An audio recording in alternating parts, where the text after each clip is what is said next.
José Miguel Villarroya, historiador. ¿Qué tal, José Miguel? Buenas tardes. Buenas tardes, un placer, Sergio, como siempre, y a los compañeros. Bueno, pues como decía, un día más que viene marcado por el presidente estadounidense, por Donald Trump, esta vez no por lo que está haciendo ahora, sino por lo que dijo hace apenas un año en esta carrera presidencial. La CNN, bueno, pues ha filtrado un audio en el que amenaza directamente con bombardear Moscú y Pekín. Dice, eso sí, que ni Putin ni Xi Jinping le creyeron, pero en estos momentos en los que se habla del Nobel, del Premio de la Paz para Donald Trump, Netanyahu, por cierto, también enviaba una carta en las últimas horas. Parece que el pacificador, pues igual no lo es tanto, ¿no? José Miguel, ¿qué opinas de esta grabación, este audio inédito de Donald Trump? Bueno, ya conocemos a Trump, ¿no? Que se caracteriza un poco por dar estos un poco discursos. La realidad es que, bueno, tampoco una bravuconada, ¿no? Porque tiene capacidad Estados Unidos de bombardear Moscú y de bombardear Pekín, pero es evidente que los otros también tienen capacidad para contestarle. Es decir, creo que me parece aquí pues es salida de pata de tiesto de Trump, ¿no? En las negociaciones. Supongo que quería impresionar a Putin y a Xi Jinping diciendo que si realizaban alguna maniobra militar pues que consideraba Estados Unidos que afectaba a sus intereses, especialmente en el caso de Taiwán a China, pues que no tendría más remedio que bombardear. Pues creo que hay que ponerlo también en la cuestión o en el contexto de que Trump es un poco así. La verdad es que tampoco bombardeaba a nadie, ¿no? Digo, ninguno de estos dos países, a Irán sí que le ha bombardeado, pero a ninguno de estos dos países le ha bombardeado y por lo tanto creo que hay que tomarla un poco como es, ¿no? Es decir, tampoco le daría mucho mayor importancia, porque incluso en el supuesto de que China atacase a Taiwán, no sé si Estados Unidos iba a bombardear Pekín, ¿no? Sí, esto también hay que tomarlo. Y lo del premio Nobel, pues bueno, suena chiste, ¿no? No porque se lo den a él, sino por quien lo propone, ¿no? Porque un señor que está cometiendo un genocidio proponga a alguien para el premio Nobel de la Paz, pues suena un poco a, la verdad, que a chiste y del malo. Pues mirando estos mensajes por parte de Donald Trump en estos momentos en los que, bueno, la guerra en Ucrania se sigue recrudeciendo con importantes avances de Rusia. Enseguida hablamos con esto, sobre todo las primeras tomas en Dnipropetrovsk, también este ataque masivo. Andrew, ¿cómo calificas las palabras de Donald Trump? ¿Te ha sorprendido que amenace directamente con bombardear Pekín y Moscú? Trump creo que confunde el mundo internacional de la diplomacia y de la geopolítica con el mundo empresarial de Nueva York y transaccional, y su comportamiento es típico de un hombre de negocios posiblemente americano, o puede ser de cualquier otro país, que está haciendo una transacción y se escuda en amenazas o para subir el tono y exasperar al contrario. Eso puede funcionar, como él dice en El Art of the Deal, su libro de 1987 sobre cómo ser exitoso en los negocios, pero en la diplomacia internacional prácticamente no funciona, y lo que hace es degradar las instituciones que representa y banalizar unas amenazas que son muy serias. Un país con armas nucleares amenazando la capital de otro país también con armas nucleares por una razón bastante inconclusa en un proceso indefinido.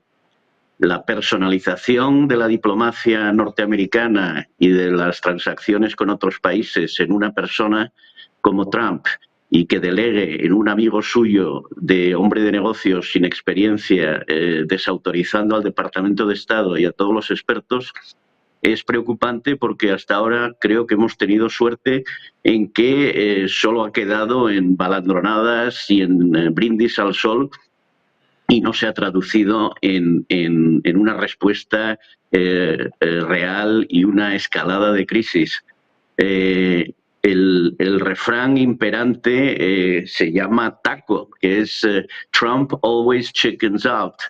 Trump al final siempre da un paso atrás y no consume sus amenazas. La excepción que confirma la regla, por supuesto, es su intervención en Irán, que ha sido contundente, pero dentro de sus parámetros de no meter fuerzas de tierra y no extender la guerra, pero añade preocupación en que la incertidumbre en el futuro es cuáles de sus amenazas y balandronadas deben ser tomadas como simplemente una táctica de negociación para producir otros resultados o cuáles van en serio. Esta tendencia a trivializar y frivolizar las relaciones entre países y potencias globales y nucleares es, yo creo que muy preocupante, puesto que el nivel de inestabilidad solo puede ir creciendo y ahí es donde se cometen errores que pueden ser letales.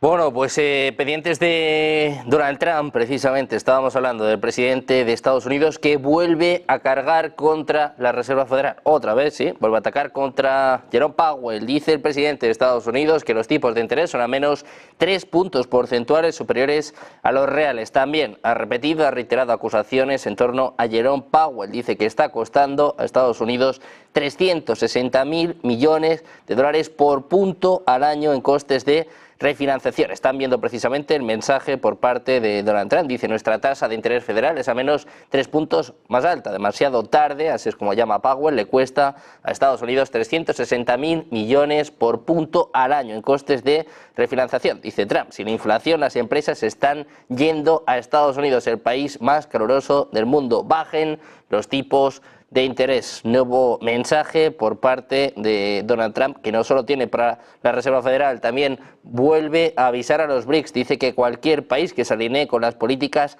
antiamericanas de los BRICS va a pagar un arancel adicional del 10%. No habrá excepciones a esta política. Donald Trump cargando contra Powell, también contra los BRICS, en esta semana marcada por la reunión en Río de Janeiro. Ayer decía Donald Trump, decía el presidente de Estados Unidos: si perdemos el dólar, si el dólar deja de ser el patrón mundial en lo que refiere a las monedas fiduciarias, en lo que refiere al fiat, decía, si perdemos esto es peor que perder una gran guerra mundial. Este es el mensaje para los BRICS. Dice: cualquier país que se alinee con las políticas antiamericanas de los BRICS deberá pagar un arancel adicional del 10%. Repite, reitera su amenaza de la semana pasada. Dice: no habrá excepciones a esta política. Muy atentos a los mensajes de Donald Trump, activo una vez más en Truth Social. Se esperan, por cierto, declaraciones eso de las 6 de la tarde en España, reunión con los principales líderes africanos. Estamos atentos a los mensajes por parte de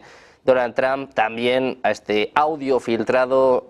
Adrián, te quiero preguntar por lo que es sin duda una de las noticias del día, al menos hasta ahora, esta grabación de Donald Trump donde amenaza con bombardear Pekín y Moscú. Dice que ni Putin ni Xi Jinping le creyeron. ¿Sería capaz Trump de llegar a algo así?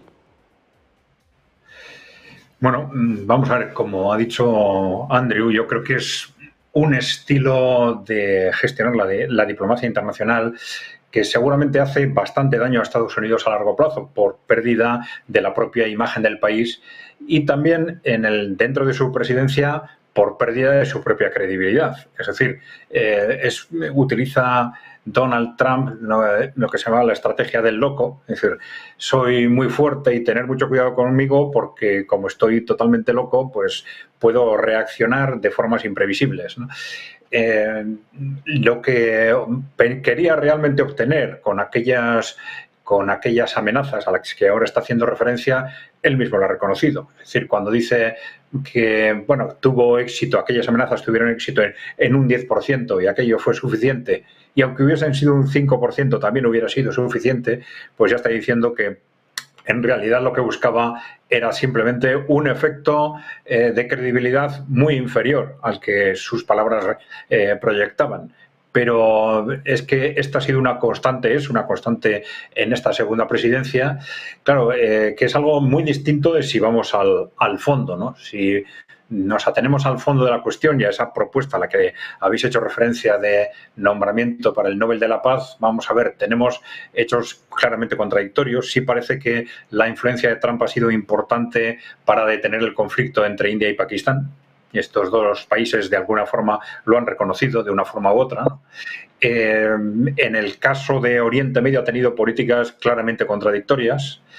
Sí parece que frente a la administración anterior está teniendo políticas claramente menos agresivas en el caso de Europa, en el conflicto de Ucrania. Y claro, lo que ocurre es que con Donald Trump siempre tenemos que distinguir entre lo que dice y lo que hace, hacer muy poco caso a lo que dice y a lo que amenaza, porque es una amenaza continua, y hacer más bien caso a lo que va haciendo, ¿no? Dentro de ese balance, evidentemente ese ataque contra Irán ha sido lo más contundente, lo que saca a Estados Unidos o al mandato de Trump de esa aparente estrategia de no entrar en nuevos conflictos, pero también es cierto que fue, digamos, una intervención moderada y una intervención que muy probablemente buscaba evitar un estallido mayor. Esta es la conclusión que hay que sacar una vez analizados los distintos aspectos de este enfrentamiento, de esta guerra de los 12 días. Bueno, esto es muy importante cara al futuro, pues da la sensación de que Trump va a intentar seguirse moviendo en esas dinámicas con declaraciones agresivas que intenten mantenerle en una situación de cierto prestigio frente a este núcleo duro, a este estado profundo claramente belicista, en parte pro-israelí, en parte, digamos, relacionado con las élites oligárquicas que controlan Europa y Estados Unidos, pero tremendamente preocupado por la situación del mundo y la situación de Oriente Medio, y muy dispuesto, es un núcleo muy dispuesto a iniciar un gran conflicto bélico como única salida frente a, digamos, ese mundo emergente que les está amenazando. En esa situación, lo que sí hay que interpretar es que Trump, en el fondo, está intentando evitar ese gran conflicto, pero evitarlo transmitiendo siempre que él de alguna forma está con ellos, aunque luego en la práctica no vaya tan lejos como ellos quieren. Es algo por el estilo, ¿no? Y yo creo que en principio hay que contar con que esa dinámica va a continuar. Probablemente en Oriente Medio nos veremos enfrentados a un nuevo conflicto, porque ahora, una vez que de alguna forma ha quedado más o menos acreditado que ese ataque de Estados Unidos sobre Irán no tuvo un gran impacto, pues estas fuerzas belicistas se van otra vez, han empezado ya a lanzarse sobre Trump para pedir más contundencia, y entonces en algún determinado momento, pues Trump, que siempre está gestionando esta relación de modo caótico, estas relaciones con distintos grupos de presión, pues en un momento determinado volverá a estallar, volverá a hacer algo para transmitir que él está en la misma onda, aunque aparentemente intente evitar ese gran estallido. Si lo queremos resumir de alguna forma, yo creo que no podemos escapar de esta cuestión fundamental. Es decir, con todo lo que tenemos que reprocharle a Trump en cuanto a estilo, forma de actuar, actuaciones concretas, pero claro, hay algo muy importante que en estos 6 meses está aportando al mundo, que es evitar una guerra mundial. Y sabemos que en la administración anterior, en general los demócratas, los neoconservadores republicanos, están claramente apostando en esa línea por no aceptar el mundo emergente, no aceptar una victoria rusa en Ucrania, no aceptar un Irán autónomo, y estar dispuestos a un gran estallido para evitar todo este contexto. Trump, frente a esto, por lo menos durante estos 6 meses, nos ha evitado esa guerra mundial, y bueno, esto es algo realmente importante, claro. Bueno, pues pendientes de Donald Trump y de lo cerca que estamos o no de una tercera guerra mundial, sobre